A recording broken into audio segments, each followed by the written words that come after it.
후에 주변을 돌아보면서 인사합니다. 우리에게 좋은 일이 일어나고 있습니다.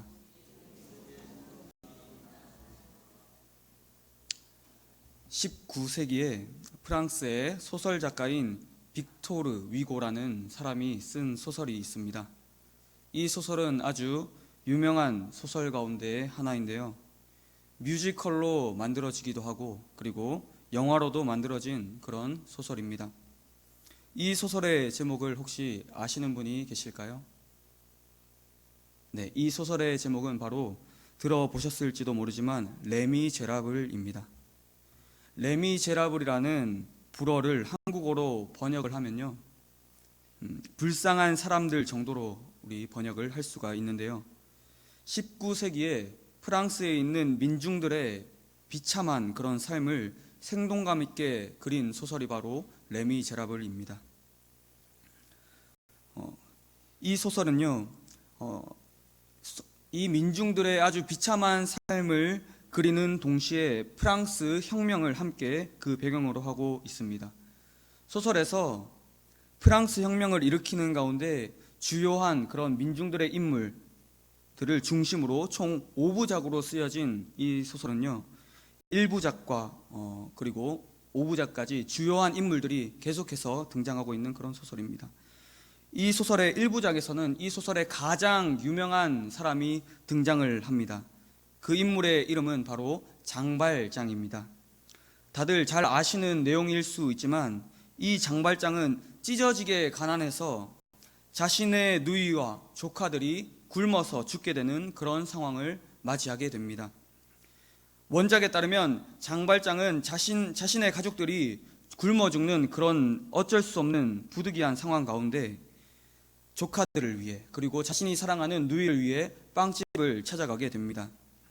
장발장은 가진 돈으로 빵을 사기 위해 빵집으로 간 것이 아니었습니다. 빵을 살 수 없는 그런 지독한 가난 가운데 빵집에 있는 빵을 훔치고자 그 빵집으로 간 것입니다. 이내 장발장은 빵집의 유리창을 주먹으로 쳐서 그 구멍이 난 유리창 구멍으로 빵을 들고 도망을 갔습니다.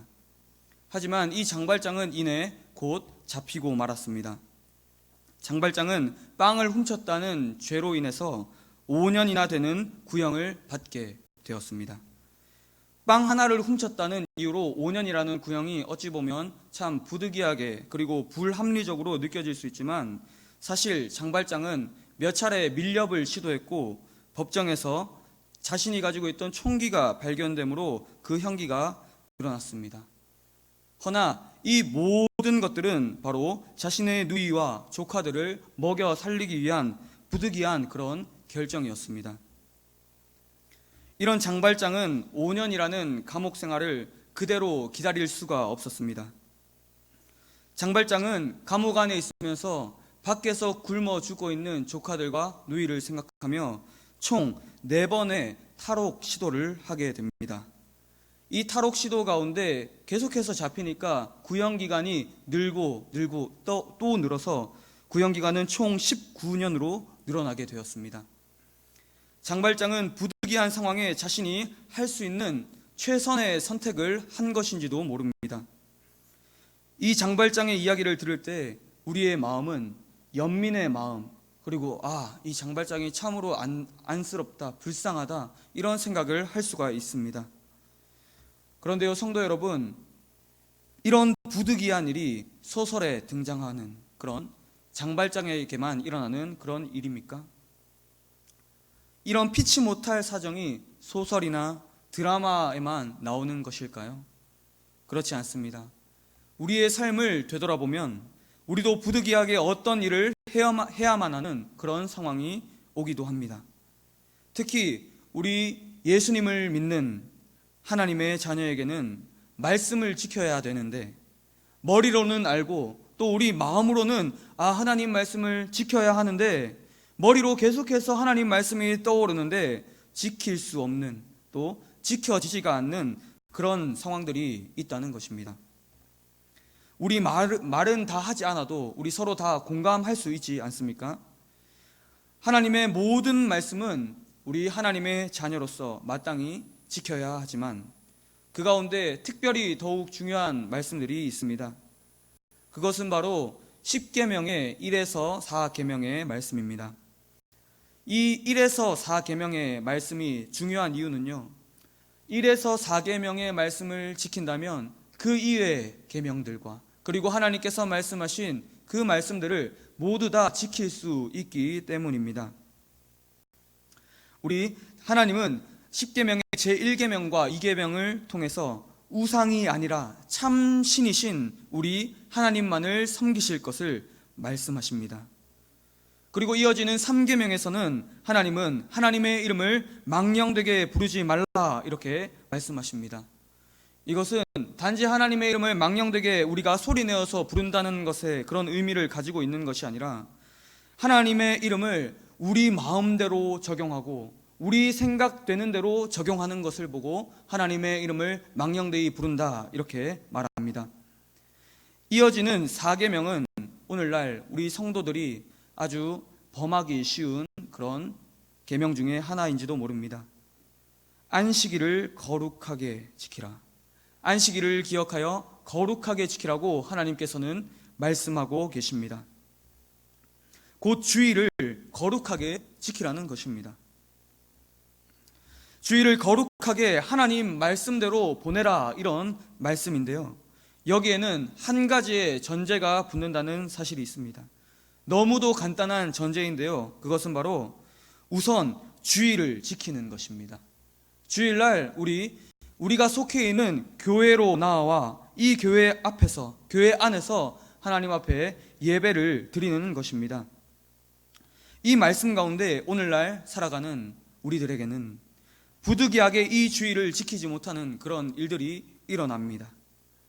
요즘은 많이 바뀌고 있는 어떤 부분이지만요, 우리 회사 생활을 하는 회사원이라면 바빠서 주일에 일을 하러 나오라는 압박이 우리 믿음 생활을 하는 예수님의 그 자녀에게, 하나님의 자녀에게는 존재하고 도사리고 있습니다.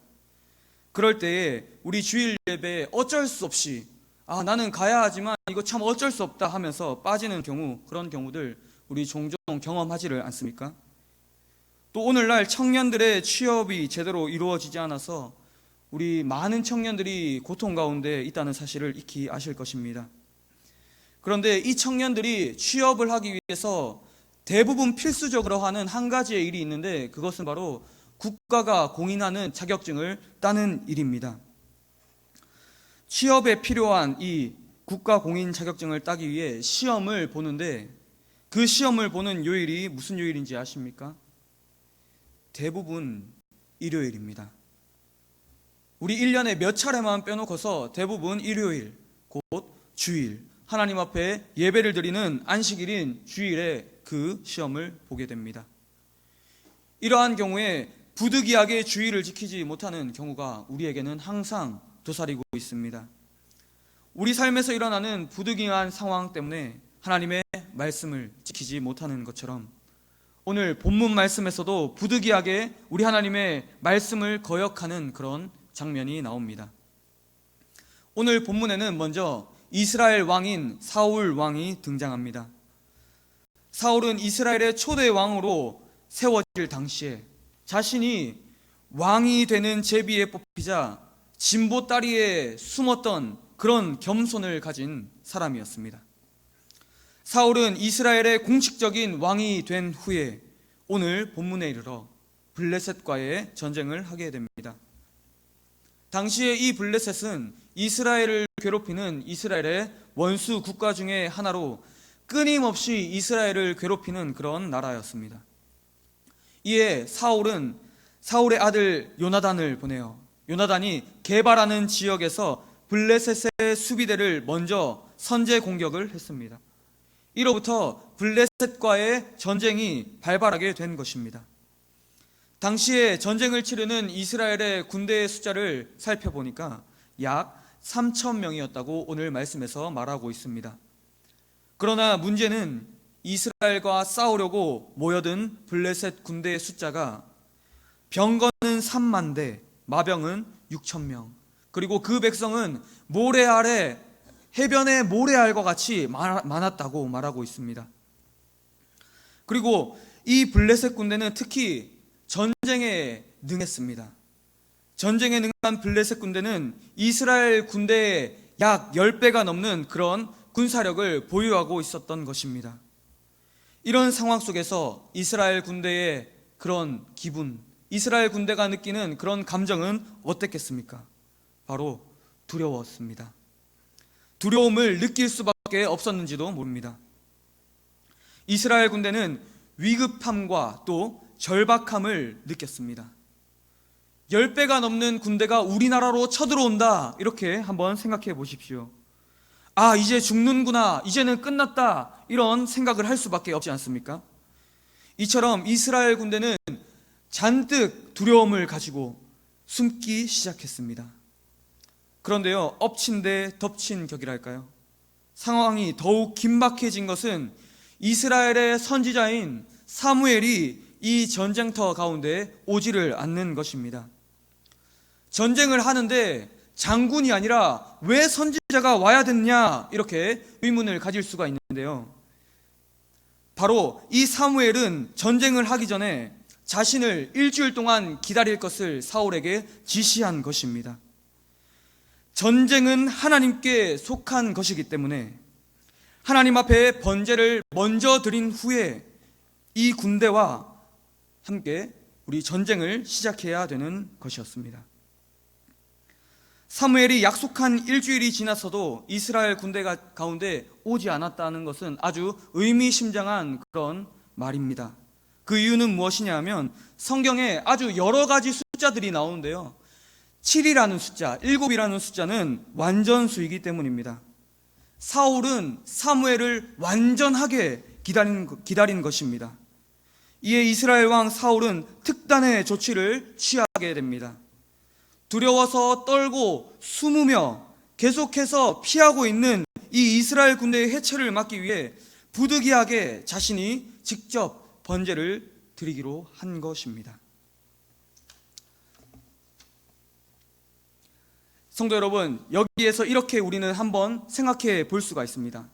만약에 사무엘이 정한 시간에 왔다면 사울이 부득이하게 제사는 드리지 않았을 텐데, 사무엘이 약속만 지켰어도 사울이 번제는 드리지 않았을 텐데, 이런 의문을 가지면서 우리는 성경을 바라볼 수 있습니다. 하나님은 왜 사울에게 이런 부득이한 상황을 주셨던 것일까요? 그 이유를 살펴보기에 앞서서 이 시간 우리 사울의 입장에서 한번 생각을 해보면 좋습니다. 우리 자신이 이스라엘 왕 사울이라고 전쟁을 치르는 왕의 자리에 앉아 있다고 한번 생각을 해보겠습니다.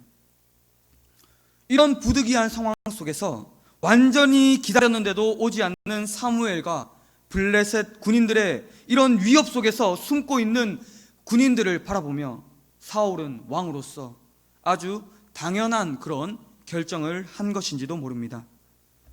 그런데 이 어찌 드라마와 같은 일인지요. 우리 TV 드라마 그리고 영화, 연속극 이런 것들을 보지만 진짜 드라마는 우리 성경 가운데에 있습니다. 우리 조금 길지만 오늘 본문 8절부터 10절 말씀까지 한 목소리로 함께 읽어보겠습니다. 8절부터 10절까지의 말씀입니다. 시작. 사울은 사무엘이 정한 기한대로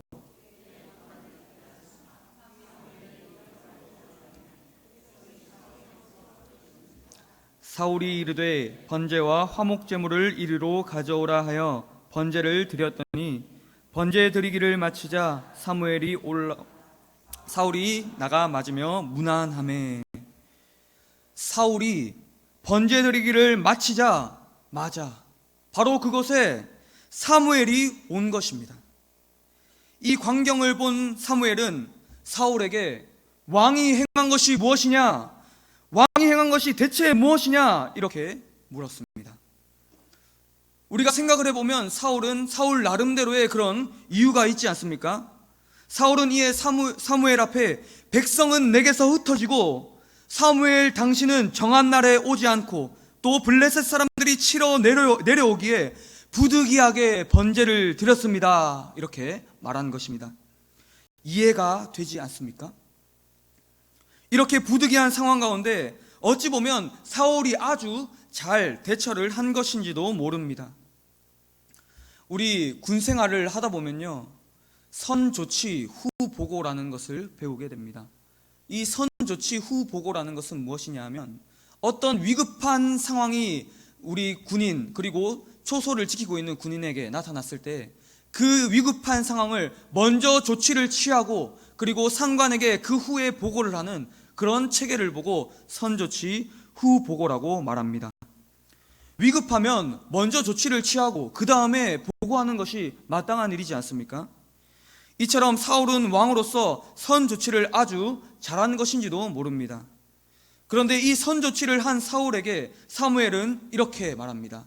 오늘 본문 13절 전반부 말씀해 보시면, 사무엘이 사울에게 이르되 왕이 망령되이 행하였도다.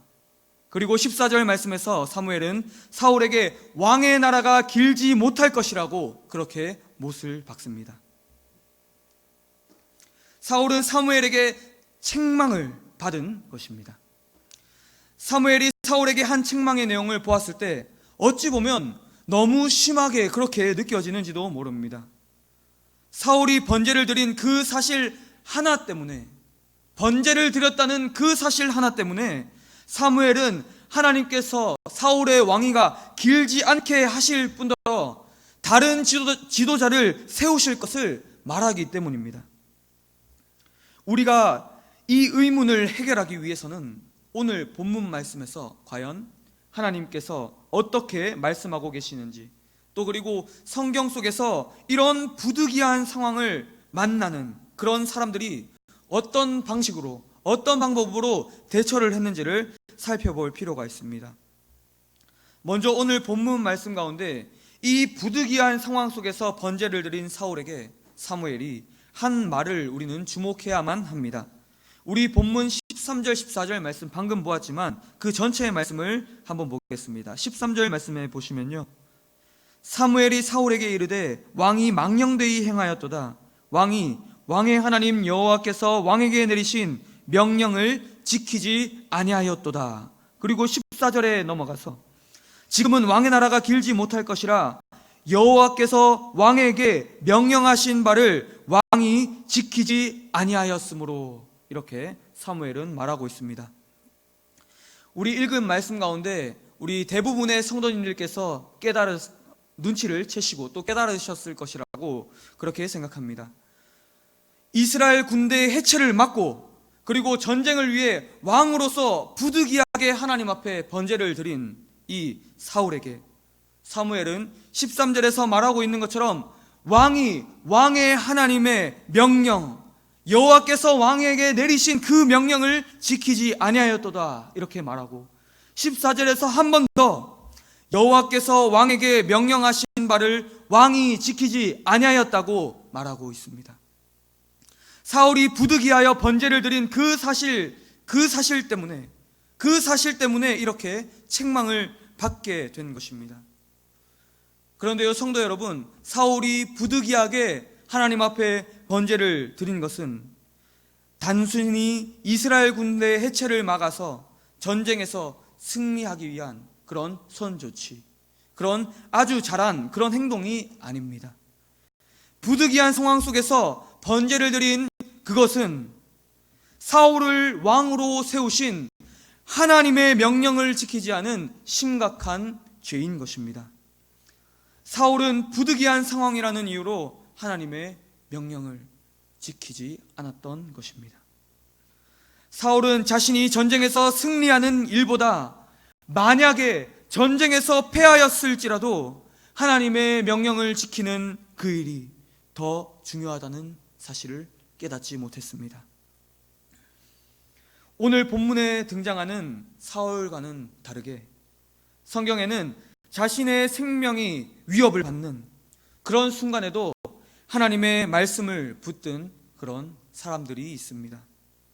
이들은 부득이한 상황에서 하나님의 명령을 지키는 것이 더 중요하다고 믿고 행한 그런 믿음의 사람들입니다. 이 사람들의 믿음은 이스라엘이 바벨론의 포로로 잡혀갔을 그때에 나타나게 됩니다.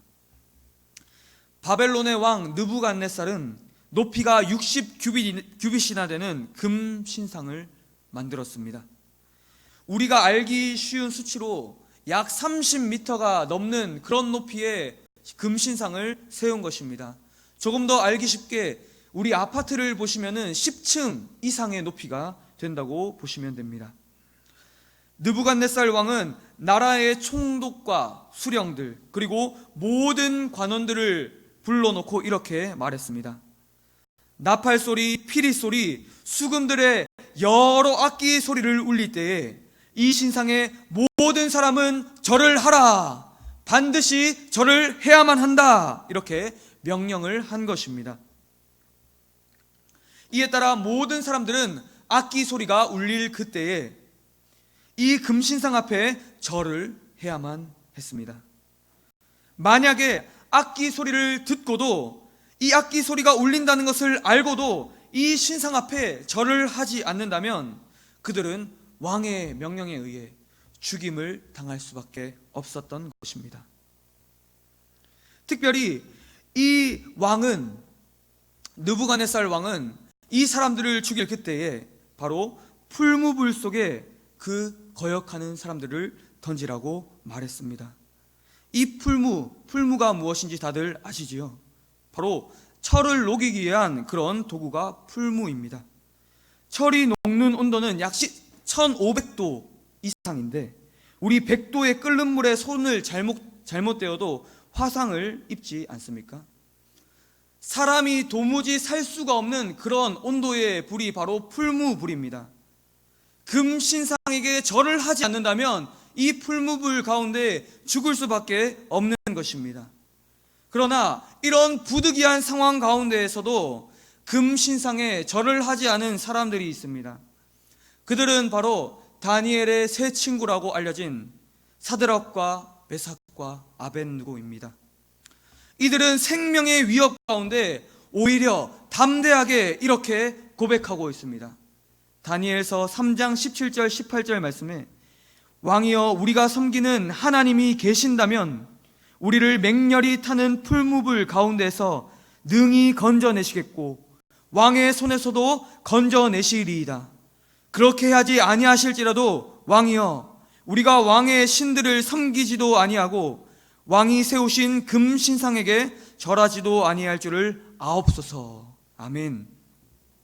사드락과 메삭과 아벳느고는 자신들이 부득이한 상황에 있을지라도 생명의 위협을 받는 그 순간에도 하나님의 명령을 지키는 것이 더 중요하다 이렇게 말하는 것입니다. 또 하나님께서 부득이한 상황 속에서도 하나님의 명령을 지키는 그 자를 건져주실 것을 믿는다고 말했습니다. 더욱 놀라운 것은요, 그리 아니하실지라도 하나님께서 금신상에 절하지 않아서 우리가 풀무불 가운데 던져져서 죽을지라도 하나님께서 구해주시지 않아도 그리 아니하실지라도 금신상에게 절하지 않겠다고 그렇게 말을 한 것입니다. 우리 설교 서두에 10계명에 대해서 말씀드렸죠. 1계명과 2계명이 말하는 것이 무엇입니까? 우상에게 절을 하지 말라. 하나님만이 참 신이다. 그것이 하나님께서 하시는 아주 중요한 계명이지 않습니까? 이 말씀에 따라 사드락과 메삭과 아벳느고는 하나님을 믿고 행동으로 그것을 옮겼습니다. 우리는 금신상에 절하지 않겠다고 왕 앞에서 당당히 말한 것입니다. 그들의 말에 느부갓네살 왕은 심히 노하게 되었습니다. 이내 느부갓네살 왕은 이 풀무불의 온도를 평소보다 7배나 더 뜨겁게 하라고 명했습니다. 이 뜨거운 풀무불 때문에 사드락과 메삭과 아벳느고를 붙들고 가던 그 군사가 그 사람이 먼저 풀무불에 타 죽고 말았습니다. 그리고 사드락과 메삭과 아벳느고도 맹렬히 타오르는 풀무불 가운데로 던져진 것입니다. 그런데 아주 신기한 그런 현상이 느부갓네살 왕의 눈에 목격되는 것입니다. 왕이 풀무불을 보니까 세 사람의 결박이 풀려 있을 뿐더러 신의 아들과 같은 형상을 한 자가 있는 것입니다. 예, 바로 하나님께서 이들의 믿음을 보시고 죽을 수밖에 없는 이 풀무불 가운데에서 지켜주신 것입니다. 느부갓네살 왕은 이 기이한 현상을 보고 풀무불의 아기로 가까이 갔습니다. 그리고 사드락과 메삭과 아벳느고를 멀리서 불렀습니다. 놀랍게도 사드락과 메삭과 아벳느고는 생명이 보존되었을 뿐더러 그들의 머리털 하나도 그리고 겉옷 또한 하나도 그을리지 않았습니다. 결국 느부갓네살 왕은 이 일 때문에 하나님에 대하여 구원할 다른 신이 없다고 고백하게 된 것입니다. 할렐루야. 또 사드락과 메삭과 아벳느고는 어떻게 되었을까요? 이들은 왕의 명령에 의해서 바벨론 지방에서 더욱 높임을 받게 되었습니다. 하나님께서 부득이한 상황을 주시는 이유는 바로 이와 같은 것입니다. 성도가 부득이한 상황을 만날 때에 어떻게 해야 되겠습니까? 너무도 당연하지만 우리에게 어렵기도 한 하나님의 말씀을 지켜야 합니다. 하나님은 하나님의 말씀을 지키는지 지키지 않는지를 보시기 위해 우리에게 때때로 부득이한 상황을 주시는 것입니다. 결국 하나님이 사울에게 부득이한 상황을 주신 것은 하나님이 하나님의 말씀을 지키는지 지키지 않는지 그것을 시험하기 위한 것입니다. 하지만 사울은 이것을 간과한 것입니다.